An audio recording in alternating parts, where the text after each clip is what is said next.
facility in the residential area where it's located. Yeah, after our reporting last week, an inspector was sent out to the Northstar Independent Living Services group home that's near 19th Avenue and Hatcher.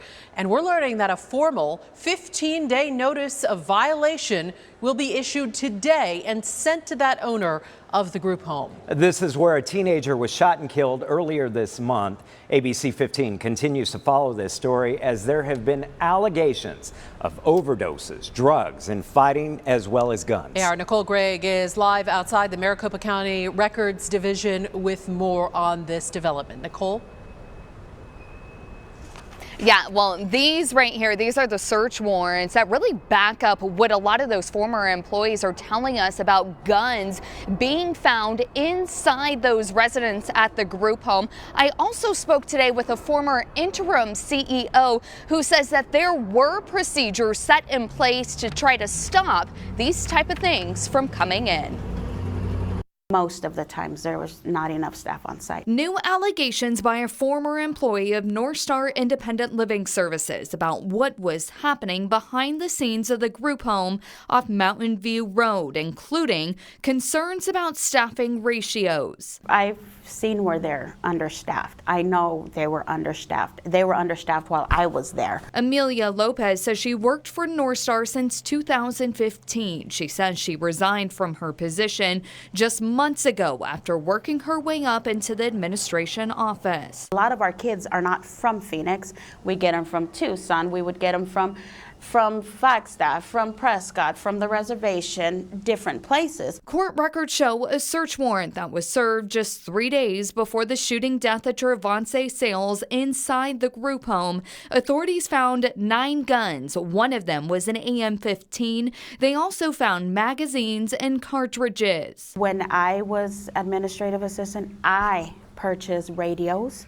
So the staff could have radios if there's an overdose, if there's a fight, if there's something emergency happening, you radio in to your next team member, let them know.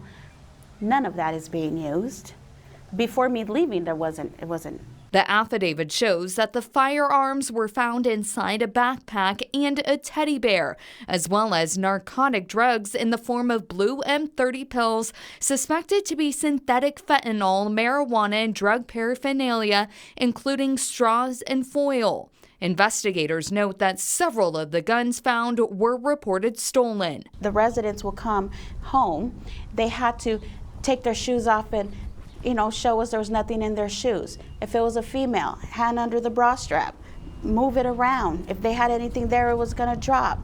Put your hands on your waist, check your waist, hands in your pocket, pull out your pockets, at least that. Yeah. We can't touch them, but they would do that. So we didn't have those issues then. Lopez says as Northstar has grown bigger and opened more facilities. Now you want to grow and expand.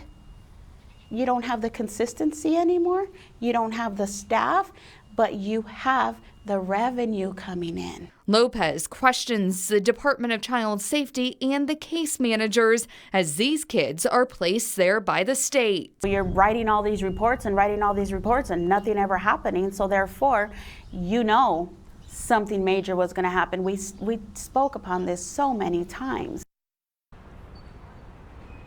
Now, Northstar has declined our repeated requests to go on camera, but they said in a statement that they're not allowed to use metal detectors or metal wands on any of their residents. In fact, they say that they did ask DCS for permission at one time to move forward and do that anyways. However, they said that they were never given the okay. We're live in Phoenix. Nicole Gregg, ABC 15, Arizona.